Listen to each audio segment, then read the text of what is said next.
Hello வணக்கம். இன்றைக்கி நம்ம சேனலில் என்ன பார்க்க போகிறீங்கன்னா பனானா ஃபேன் கேக் எப்படி செய்கிறதுன்னு தான் பார்க்க போகிறோம். இப்போ இதுதான் ரொம்ப ஃபேமஸாக போயிட்டுருக்கு, பனானா ஃபேன் கேக். சின்ன பசங்களும் நல்லா விரும்பி சாப்பிடுவாங்க. ஒரு வாட்டி செஞ்சு கொடுத்து பாருங்கள். வாழைப்பழம் பிடிக்காத பசங்க கூட இது மாதிரி செஞ்சு கொடுத்தா கொஞ்சம் சாப்பிடுவாங்க. பசங்களாம் ஸ்கூல் விட்டு வந்ததுன்னா ஈவினிங் ஸ்நாக்ஸாக கூட இதை நம்ம செஞ்சு கொடுக்கலாம். இது ஹெல்த்தியான ஃபுட்டும் கூட, அதனால் கண்டிப்பாக ட்ரை பண்ணி பாருங்கள். அதுக்கு 3 வாழைப்பழம் நான் இன்றைக்கி எடுத்திருக்கேன். அதை சின்னதாக கட் பண்ணி மிக்ஸி ஜாரில் சேர்த்துட்டு இது கூடயே நான் நாட்டு சர்க்கரை சேர்த்துக்கிறேன்.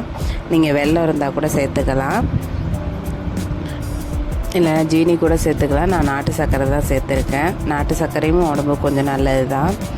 ஜீனி முடிஞ்ச அளவுக்கு அவாய்ட் பண்ணிவிட்டு நாட்டு சர்க்கரை கூட நீங்கள் சேர்த்துக்கலாம். உங்கள் ஸ்வீட்டுக்கு தகுந்த அளவுக்கு நீங்கள் சேர்த்துக்கோங்க. இது கூடவே கொஞ்சம் போல் உப்பு சேர்த்துட்டு இது கூடவே கோதுமை மாவு தான் நான் சேர்த்துக்கிறேன்.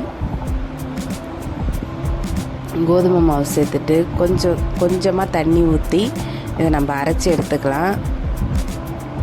நல்லா நைஸாக அரைச்சி எடுத்துக்கணும். இதை ஒரு கிண்ணத்துக்கு அப்படியே மாற்றிக்கிட்டேன். பாருங்கள் எந்த அளவுக்கு நைஸாக இருக்குது பாருங்கள், இந்த அளவுக்கு இருக்கணும். இதுதான் கரெக்டான பக்குவம்.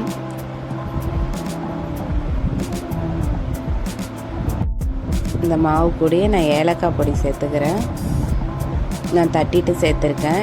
நீங்கள் வாழைப்பழம் அரைக்கிறப்ப கூட சேர்த்து அரைச்சிக்கலாம். இது கூடயே உங்களுக்கு விருப்பமான நட்ஸு சேர்த்துக்கோங்க.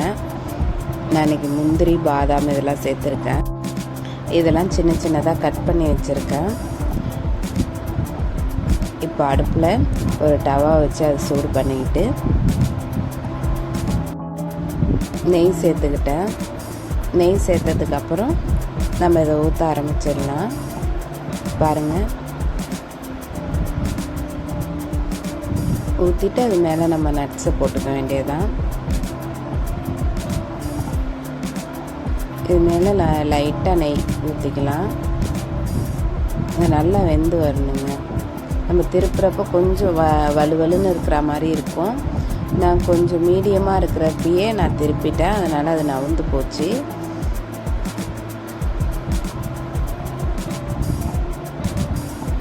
இப்போ பாருங்கள், நல்லா சூப்பராக ரெடியாகி வந்திருக்கு பாருங்கள்.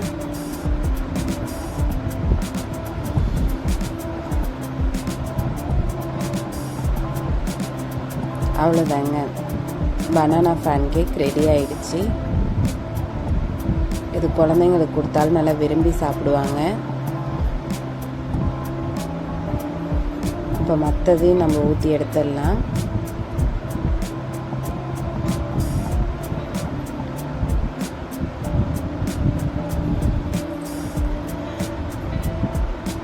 இப்போ உள்ள பசங்களுக்கெல்லாம் வாழைப்பழமே பிடிக்கிறது இல்லை. அதை மாதிரி பிடிக்காத பசங்களுக்கு இதை மாதிரி செஞ்சு கொடுத்தீங்கன்னா கூட அவங்க விரும்பி சாப்பிடுவாங்க.